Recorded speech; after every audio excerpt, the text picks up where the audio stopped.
নমস্কাৰ, এই মুহূৰ্তত দিবলৈ লৈছোঁ আজিৰ সন্ধিয়াৰ বহুকেইটা গুৰুত্বপূৰ্ণ খবৰ।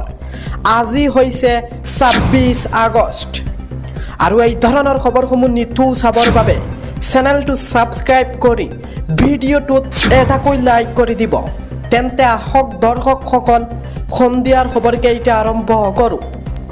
আজিৰ সন্ধিয়াৰ প্ৰথমটো খবৰ হৈছে অখিল গগৈয়ে সন্তানৰ দৰে দায়িত্ব ল'ব ধিংকাণ্ডৰ ভুক্তভোগী কিশোৰীৰ।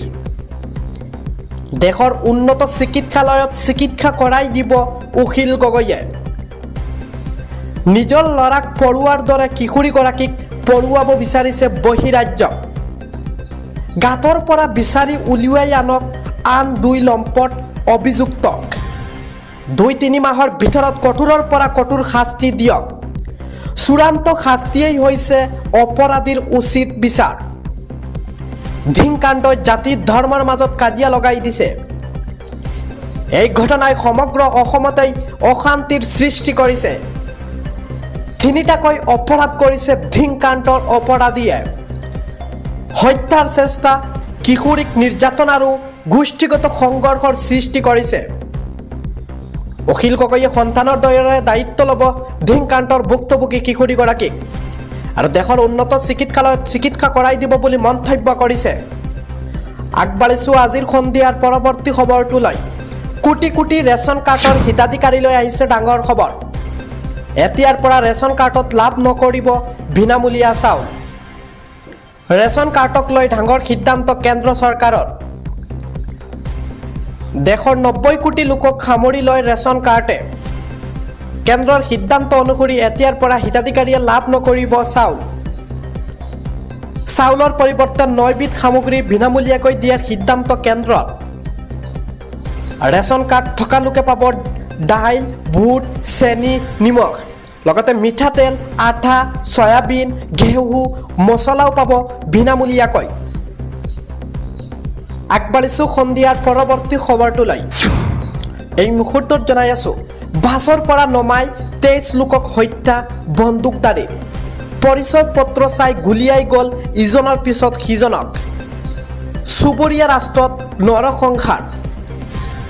পাকিস্তানৰ বালুচিস্তানত সংঘটিত হৈছে এই ভয়ংকৰ ঘটনা। আজি ৰাতিপুৱাই দক্ষিণ পশ্চিম পাকিস্তানত এই ঘটনা সংঘটিত হৈছে। বাহনৰ পৰা নমাই ২৩ জন লোকক হত্যা সন্ত্ৰাসবাদীৰ। বালুচিস্তানৰ মুছাখেল জিলাত সন্ত্ৰাসবাদীৰ এই সংঘাত। বাহনৰ পৰা নমাই আৰোহীৰ জাতিৰ পৰিচয় ল'লে সন্ত্ৰাসবাদীয়ে। তাৰ পিছতে গুলীয়াই হত্যা ইজনৰ পিছত সিজন লোকক। এই ঘটনাত গুৰুতৰভাৱে আহত হৈছে ৫ জন লোক। যাত্ৰীক নমাই ১০খন বাহনত অগ্নিসংযোগ কৰিছে সন্ত্ৰাসবাদীয়ে। বাছৰ পৰা নমাই ২৩ লোকক হত্যা কৰা হৈছে। আগবাঢ়িছোঁ আজিৰ সন্ধিয়াৰ পৰৱৰ্তী খবৰটো লৈ। শ্ৰীকৃষ্ণৰ জন্মাষ্টমীৰ দিনাই ৰাজ্য কঁপোৱা ভয়ংকৰ ঘটনা। বিলত মাছ ধৰিবলৈ গৈ পিতা পুত্ৰৰ সলিল সমাধি। পিতা পুত্ৰৰ ৰহস্যজনক মৃত্যুক লৈ বঙাইগাঁৱত চাঞ্চল্য। বঙাইগাঁৱৰ যোগীগোপাতে শোকাবহ ঘটনা। কুমৰাকাটা গাঁৱৰ পুৰেণ চন্দ্ৰ দাস আৰু পুত্ৰ অংকুৰ দাস মৃত্যু। নিশা কুমৰাকাটা গাঁৱৰ দলনি বিলত মাছ ধৰিবলৈ গৈছিল পিতা পুত্ৰই। যোগীগোপা আৰক্ষীয়ে উদ্ধাৰ কৰিছে পিতা পুত্ৰৰ মৃতদেহ। ৰাজ্যত ক্ৰমান্বয়ে বৃদ্ধি পাইছে কংগ্ৰেছৰো শক্তি। পৰৱৰ্তী খবৰটো হৈছে, কংগ্ৰেছৰ শক্তি বৃদ্ধি পাইছে সমগ্ৰ ৰাজ্যত। উপ নিৰ্বাচনৰ পূৰ্বে শতাধিক লোকে কংগ্ৰেছত কৰিছে যোগদান। এইবাৰ AIUDFক মুগত আঘাত হানি কংগ্ৰেছত বৃহৎ যোগদান। AIUDFৰ প্ৰাক্তন পঞ্চায়ত সভানেত্ৰীসহ শতাধিক লোকৰ কংগ্ৰেছত যোগদান। আজমলৰ পৰাজয়ৰ পিছতে মানকাছাৰত AIUDFত সহনীয়তা। আজমলৰ AIUDFে সংখ্যালঘুক নিৰাপত্তা দিব নোৱাৰাৰ অভিযোগ। কংগ্ৰেছক ধৰ্ম নিৰপেক্ষ দল বুলি দাবী কৰি যোগদান শ শ লোকৰ।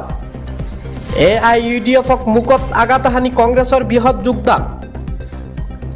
প্ৰাক্তন পঞ্চায়তৰ সভানেত্ৰীসহ শতাধিক লোকে AIUDFৰ পৰা কংগ্ৰেছত যোগদান কৰিছে।